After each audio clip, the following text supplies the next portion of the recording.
Nous sommes à l'aube d'une très grande révolution en matière d'enseignement et qui peut permettre d'apporter à un pays comme Haïti, qui a beaucoup de choses à maîtriser en matière d'enseignement, qui a un système éducatif très éclaté, et l'enseignement numérique peut représenter vraiment une formule à laquelle nous devons apporter toute notre attention. L'éducation numérique pour la France, c'est un sujet tout à fait central aussi, et je m'excuserai d'abord d'emprunter la langue de Molière, parce que malheureusement, je ne pratique pas le créole à la façon de mes deux précédents interlocuteurs, donc je vous prie de m'en excuser également. Je vous disais, l'éducation numérique a fait l'objet de grandes attentions de la part de l'État français, puisque si nous sommes ici réunis ce matin pour célébrer cet accord qui va porter électrification d'un certain nombre d'écoles, il s'inscrit dans un continuum beaucoup plus ancien qui a commencé avec un grand programme d'éducation numérique conduit par la France à direction du continent africain. C'est un programme qui s'appelait le Sankoré, le programme Sankoré, et qui a consisté à essayer de procurer un appui à une dizaine ou une quinzaine de pays africains qui souhaitaient recourir aux nouvelles technologies pour dynamiser leur enseignement. Haïti ne faisait pas partie de cet ensemble de pays et grâce aux efforts conjugués du ministère de l'Éducation, d'Haïti Futur, qui a été un précurseur dans le déploiement de cette technologie ici en Haïti et de l'ambassade de France, nous avons pu faire bénéficier Haïti d'un certain nombre de dotations d'équipements. Ça a été une première fois en avril 2012. 180 tableaux numériques ont été dotés par l'État français à la République d'Haïti. Et puis plus récemment, en juillet dernier, ce sont à peu près 500 unités qui ont rejoint ce premier allottement et qui font l'objet de la signature de ce matin par d'entre eux.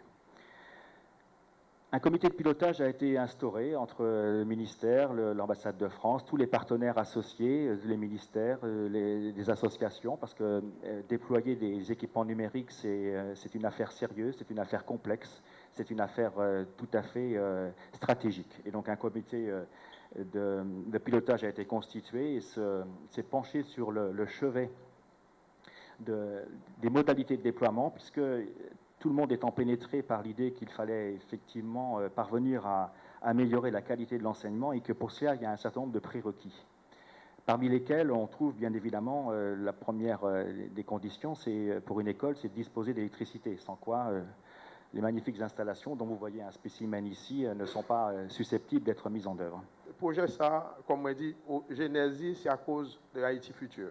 Si Haïti Futur en partenariat avec le ministère de l'Éducation nationale et lui-même avec des technologies que le déjà acquises déjà, que le développe et le convainc l'éducation nationale et avec le gouvernement ça qui a une priorité à l'éducation, le projet ça pas fait.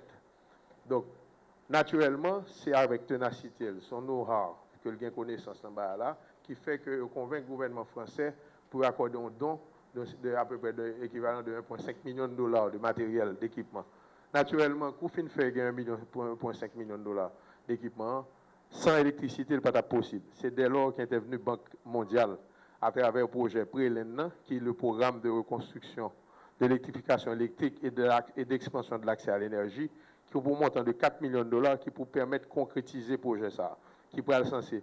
Je crois que cellule d'énergie, le représentant, le coordonnateur de cellule d'énergie, en la personne de l'ingénieur Julien de Joseph, expliqué tout déjà, objectif projet, qui quantité de personnes cibles pour l'atteindre et quantité d'enseignants que pour l'atteindre tout. Donc, c'est pour nos occasions, comme moi dit, et m'oublier représentant de la presse surtout, que m'a regardé là, saluer nous tous. Donc, c'est pour mon occasion pour me remercier surtout le gouvernement français. En fait, tout d'abord, je pense à la première personne, c'est Haïti Futur. Sans lui-même, nous pas là. Naturellement, encore le gouvernement français, il faut remercier, représentant de la Banque mondiale, la Banque mondiale en personne, parce que ce projet que le bail PRELEN, c'est de 4 millions de dollars. Donc, il y a des détails, je ne vais pas à l'entrée là-dedans, pour mal dire, c'est 500 écoles pour le couvrir, c'est un projet sur une durée de 18 mois, nous allons avoir 50 écoles tous les 6 semaines. Donc, même je crois que sans le concours de la Banque mondiale, nous ne pouvons pas priver là.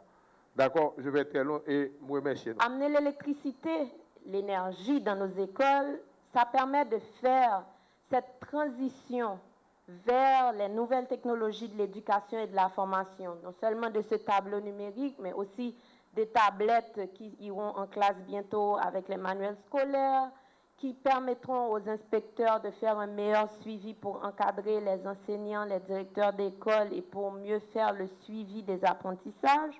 En fait, l'énergie, c'est changer le monde pour permettre à ce que aujourd'hui Haïti ne rate pas le train. En fait, les pays qu'on appelle les pays du Sud, souvent, ont pu rater le train parce qu'ils n'étaient pas à l'heure du monde de l'industrialisation. Aujourd'hui, c'est le monde de la globalisation. C'est que nous ne sommes plus reculés. Grâce à un TNI, nous avons accès à des contenus qui sont à jour. C'est-à-dire que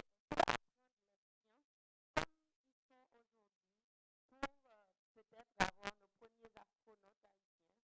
On peut aussi apprendre des langues, communiquer avec ceux qui sont là-bas et surtout le faire dans des contextes culturels qui sont présents, actuels. L'enfant, par rapport au TNI, sans se déplacer, il découvre d'autres mondes, d'autres cieux. Il sait qu'il est au cœur d'un monde global. Il n'est plus le petit Haïtien reculé, retranché, mais il est là. Il aura accès probablement grâce à Internet, sans se soucier du fait que l'appareil qu'il a dans son école ne peut pas être branché parce que justement, il n'y avait pas d'énergie pour l'alimenter. C'est suite au séisme du 12 janvier 2010 que Haïti Futur s'est rapproché du ministère de l'Éducation nationale et de la formation professionnelle afin de lui proposer son expertise technique et pédagogique en management de la technologie et de l'innovation pour lui permettre d'introduire le TNI dans l'enseignement fondamental en Haïti. Et comme Joël Doguet vient de le dire, je suis en France, j'ai créé mon entreprise spécialisée en technologie et j'ai eu la chance de travailler pour EDF, l'électricité de France. Je suis aussi une enseignante à l'université, à l'une des plus grandes universités françaises, l'université Paris-Dauphine, où j'enseigne la technologie et l'innovation. Donc, c'est après le séisme, j'ai pris conscience de ce que cette technologie pourrait apporter au pays, et parce que nous étions persuadés qu'un saut technologique permettrait d'améliorer significativement l'enseignement en Haïti et de faire face aux problèmes aigus qu'il confronte. Classe surchargée, élèves surâgés, enseignants peu formés, méthodes pédagogiques désuètes. Nous étions également convaincus que les enfants haïtiens, comme tous les enfants du monde d'ailleurs, aiment apprendre si l'enseignement est attractif, vivant et adapté à leur environnement. Suite à une veille technologique et éducative sur les programmes innovants, high-tech, low-cost, parce que l'innovation pour les pays dits pauvres, je n'aime pas beaucoup cette expression pays pauvres, mais les pays dits pauvres, c'est souvent les technologies sont tellement coûteuses et ça ne peut pas justement s'adapter parce que c'est pour un petit groupe. Or, cette technologie est apparue en 2010, la même année que le séisme. Ce n'est pas la technologie du tableau numérique parce qu'avant, toute la technologie se trouvait dans un tableau qu'il fallait transporter lourd et qui se vend très cher. Un tableau numérique aujourd'hui, avec la technologie dans le tableau, se vend plus de 12 000 $ américains. Aujourd'hui, toute la technologie se trouve dans le vidéoprojecteur. Les tableaux sont fabriqués à la saline chez les pères salésiens. Les housses pour recouvrir ça sont fabriquées à Campérin, dans un petit atelier de couture pour les jeunes. Ce sont les jeunes qui sont à l'école, qui payent leurs études avec ça. Donc ce projet n'est pas qu'un projet d'enseignement, c'est un projet d'intégration sociale. J'espère avoir plus de temps pour vous présenter ce projet passionnant qui m'a fait laisser mon entreprise, qui m'a fait laisser tous les cours que je donnais dans les plus grandes universités françaises, au Conservatoire national des arts et métiers, pour venir m'y investir. Et je suis collée à ce projet. Mon mari est reparti, malheureusement dimanche, il n'est pas là, mais il a pris sa retraite anticipée pour m'accompagner. Vous savez, j'ai des anciens clients qui ont pris leur retraite pour venir en Haïti pour supporter ce projet. C'est un projet qui a relié, c'est un projet d'amitié, c'est un projet qui relie les humains. Ce n'est pas un projet humanitaire, c'est un projet d'humanité. Parce que quand on voit l'engouement des enfants, l'engouement des enseignants souvent qu'on critique pour leur mauvaise formation, aujourd'hui à l'École République du Paraguay, j'ai vu des enseignants venir se former le 1er mai, des enseignants de l'école publique qui gagnent 7 000 goudes par mois, sont venus se former le 1er mai, et Azilène les a formés, 1er mai, 2 mai, sans demander une goude. Et il y a un enseignant de 6e année fondamentale de la classe de certificat qui vient avec ses élèves à 7 h du matin pour profiter du tableau, parce qu'il y a un seul tableau à l'école.